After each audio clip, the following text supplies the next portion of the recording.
अस्सलाम वालेकुम viewers, rich Pakistan का नया एपिसोड लिए मैं हूं आपका मेजबान अब्दुर्रहमान। आइए डिस्कस करते हैं आज की दो इंटरेस्टिंग न्यूज। सहराए चोलिस्तान की लाखों एकड़ बंजर अराजी को अवाम में बांटने की बातें तो गुज़िश्ता 45 साल से हो रही हैं। फिलहाल एक अच्छा स्टेप उठाया गया है। इस बंजर अराजी में से 3,44,000 एकड़ रकबा 27,000 किसान फैमिलीज को अलॉट कर दिया गया है, जो कि मुकामी बाशिंदे हैं। बड़ी डेवलपमेंट है।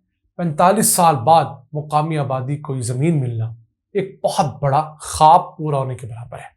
अभी भी चोलिस्तान में 20 लाख एकड़ रकबा ऐसा है जो हमवार है और काश्तकारी के लिए मौजू है। इसे डिस्कस करेंगे।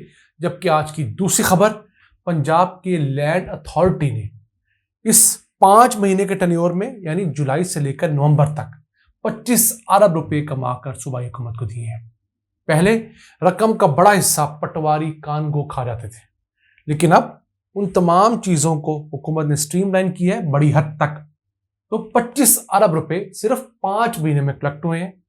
और मजीद क्या अच्छी डेवलपमेंट्स हो रही पाकिस्तान में लैंड रिकॉर्ड की डिजिटाइजेशन में, वह डिस्कस करेंगे। लेकिन पहले चलते हैं सहराए चोलिस्तान, जहां आखिरी मरतबा 1978 के अंदर मुकामी आबादी को लीज पर लैंड दी गई थी। उसके बाद 45 साल हर आने वाला हुक्मरान दावे तो करता रहा, लेकिन उन बेचारे लोगों को ज़मीन ना दे सका। शहबाज शरीफ ने 10 साल बहुत कमेटियां बनाई, कोई काम ना हो सका। पीटीआई ने अपने 3.5 साल दौर में 6 मरतबा कमेटियां बनाई, 6 मुख्तलिफ, लेकिन कोई कामयाबी ना हुई। परवेज इलाही ने अपने 6-7 महीने के टेन्योर में कमेटी बनाई, उससे भी काम ना हुआ। बिलाखिर वो तमाम काम निगरान हुकूमत के हत्थे चढ़ा। उन्होंने थोड़ा सा काम एक्सपेडाइट किया, तो एक बैलेटिंग के प्रोसेस के बाद 41,841 दरखास्तों में से 27,000 दरखास्तों को कबूल किया गया है। वो लोग जो चोलिस्तान के मुकामी हैं, जिनके शनाख्ती कार्ड के ऊपर चोलिस्तान का मुस्तकिल पता है। तो इन 27,000 खानदानों को फी खानदान 12.5 एकड़ रकबा अलॉट कर दिया गया है। कुल मिलाकर 3,44,000 एकड़ रकबा अब इन खानदानों को 5 साल के लिए दिया गया है। यानी 5 साल ये वहां पर काश्तकारी कर सकेंगे और 5 साल बाद दोबारा एक ओपन ऑक्शन होगी, इसी तरह की बैलेटिंग होगी, तो उसके बाद इनको ये ज़मीन आगे 5 सालों की देनी है या नहीं देनी। अब लीज पर ये ज़मीन दी गई है, और मकसद क्यों दी गई है कि लोग लीज पर ज़मीन लेकर उसके ऊपर कब्जा कर लेते हैं, हालांकि वो ज़मीन रियासत की होती है। तो इस तरह नहीं हो सकता कि हुकूमत सारी ज़मीन लोगों में बांटती फिरे। अब सहराए चोलिस्तान वैसे 64 लाख एकड़ रकबे के ऊपर फैला हुआ है। उसमें से 20 लाख एकड़ रकबा ऐसा है जो कि हमवार है, जहां पर टीले नहीं है, रेत के बड़े बड़े और बाकी वसाइल नहीं। तो उस 20 लाख एकड़ रकबे में अगर हम किस तरीके से पानी मुहैया कर दें, या तो दरिया हाकड़ा से जो ज़मीन के अंदर पानी मौजूद है उसको यूज़ करें, या जो बारिशी पानी है उसके ज़रिए हम उस ज़मीन को कल्टीवेट करें, या वहाँ पर मवेशी पालने के लिए कुछ इंतज़ाम करें। और तीसरा ऑप्शन ये है कि हम जो हमारे यहाँ सैलाब आते हैं उनको किसी तरह डाइवर्ट करें हम चोलिस्तान के अंदर, तो इस 20 लाख एकड़ रकबे को भी हम काबिल काश्त बना सकते हैं। और 20 लाख एकड़ रकबे से हम मजीद कई लाख खानदानों को कदमों पर खड़ा कर सकते हैं। अब 3,44,000 एकड़ रकबा लोगों को दिया गया है, 27,000 खानदानों को। एक खानदान में औसतन पाकिस्तान में 6 अफराद होते हैं, तो समझ लीजिए 27,000 खानदानों का मतलब है 1,62,000 अफराद डायरेक्टली इस लैंड से मुस्तफीद होंगे। तो अगर 20 लाख एकड़ दें तो 10 लाख अफराद कम अज कम एक अच्छा रोजगार कमा सकते हैं। कैसी बदकिस्मती है कि पाकिस्तान में जमहूरी हुकूमतें इस तरह के कामों में पीछे रह जाती हैं। हमारे यहाँ तारीख के अंदर मुख्तलिफ अदवार में चोलिस्तान की ज़मीन वहाँ के मुकामी आबादियों को दी गई, मसलन 1969 के अंदर, 1978 के अंदर, 1982 के अंदर। लेकिन उसके बाद ये काम तकरीबन रोक दिया गया था, ऐसा नहीं हुआ। हाँ, आर्मी की अलॉटमेंट्स होती रही, या कोई ऐसा शख्स जिसके बहुत बड़े हाथ पड़ते हैं हुकूमत के अंदर, उसने कोई ज़मीन अपने नाम करवा ली तो करवा ली। गरीब किसानों को, वहाँ के मुकामी लोगों को ज़मीन नहीं दी गई।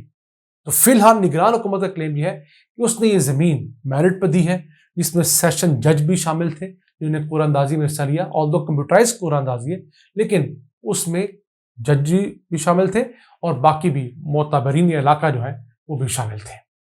आइए चलते हैं आज की दूसरी अहम खबर की तरफ।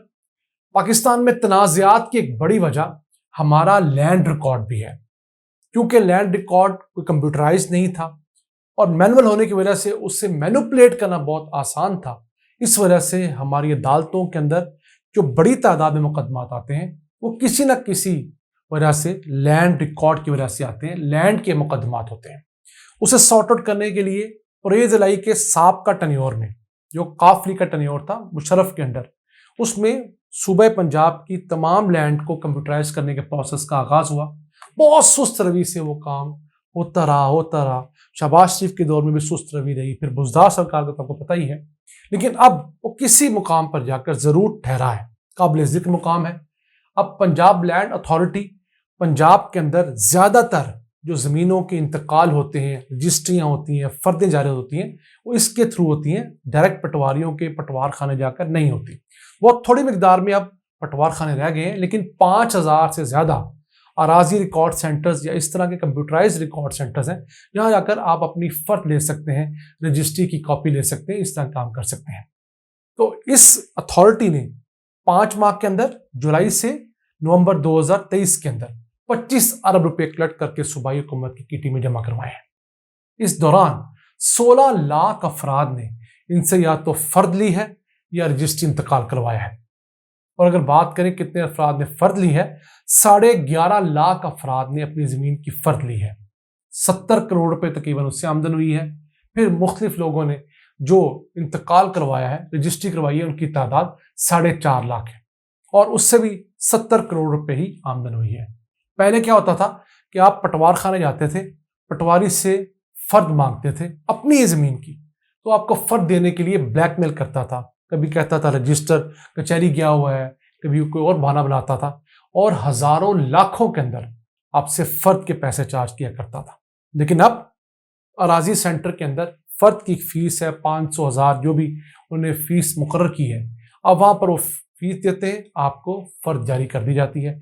फर्द जो बै है, जो बेचने के लिए फर्द आप लेते हैं, उसकी शायद फीस ज्यादा है, रिकॉर्ड के लिए जो फर्द है उसकी फीस डिफरेंट है। इसी तरह रजिस्ट्री इंतकाल के भी पहले पटवारी की मर्जी होती थी। कमर्शियल लैंड है तो आपसे कई लाख रुपए रजिस्ट्री और इंतकाल की रिश्वत मांग लेता था, वरना रजिस्ट्री में गलती कर देता था, इंतकाल चढ़ाता नहीं था। तो अब वो इशूज भी काफी हद तक मेजर पंजाब के एरिया में सेटल हो गए हैं। चंद इलाके, चंद तहसीलें भी ऐसी हैं जहां पर पटवार खाने चल रहे हैं, लेकिन उम्मीद है 1-1.5 साल में पटवार खाने का कल्चर भी खत्म हो जाएगा। ये साफ सुथरे अराजी सेंटर हैं, वहां पर आप जाते हैं, टोकन सिस्टम है, जो लगी बदी फीस है अदा करते हैं, आपको सहूलत मिल जाती है। अब तो हुकूमत जो रजिस्ट्री है जमीन की, उसके लिए भी ई रजिस्ट्री शुरू कर चुकी है। यानी आपने अगर अपनी जमीन की रजिस्ट्री करवानी है तो पहले ऑनलाइन सारा काम कर लें, तमाम उनको तफसीलात ऑनलाइन डॉक्यूमेंटेशन जमा करवा दें, फीस जमा करवा दें। एक दिन आपको दिया जाएगा रजिस्ट्रार की तरफ से, जिस दिन उस जमीन का खरीदार और बेचने वाला दोनों रजिस्ट्रार के सामने पेश होंगे, उसके पास डाटा आ चुका होगा ऑनलाइन और वो आपकी तस्दीक करके तस्वीरें लेकर आपकी बैग को फाइनलाइज करेगा और ऊपर अपने साइन कर देगा कि ये फलां बिन फलां बेचने वाला, फलां बिन फलां खरीदने वाला मेरी निगरानी में, मेरी वेरिफिकेशन में ये बैग तय कर रहे हैं। उसके बाद मैं समझता हूँ 90% तक तनाज़ात खत्म हो जाएंगे। पाकिस्तान में सबसे पहले ये काम DHA ने शुरू किया था, उसके बाद बैरियर टाउन ने, फिर प्राइवेट सारी सोसाइटी ने शुरू किया है कि बेचने वाला और खरीदने वाला इकट्ठा बैठेंगे, उनकी तस्वीर खींची जाएगी। और अब तो LDA ने और सरकारी महकमों ने शुरू कर दिया है, ताकि कल को जो लोग क्लेम करते हैं कि हमने जमीन नहीं बेची, वो बहाना खत्म हो जाए। तो तमाम तर नामासाइद हालात के बावजूद, मुश्किल हालात के बावजूद सरकारी महकमे, सरकारी अफसरान कहीं अच्छा काम भी कर रहे हैं। तो जहां वो अच्छा काम करें, हमें उन्हें अप्रिशिएट करना चाहिए, क्योंकि अगर इस मुल्क ने बढ़ना है या किसी ने भी आकर इसको आगे बढ़ाना है, तो रुके हुए मुल्क को आगे बढ़ाना बहुत मुश्किल है। स्लो भी चलता होगा तो उसको फास्ट करना आसान है। नाज़रीन, ये था आज का एपिसोड। हमें उम्मीद है आपको पसंद आया होगा। अपने सजेशंस, अपनी आरा से हमें आगाह रखा करें। अपने मेज़बान अब्दुल रहमान को इजाज़त दीजिए। अल्लाह निगहबान।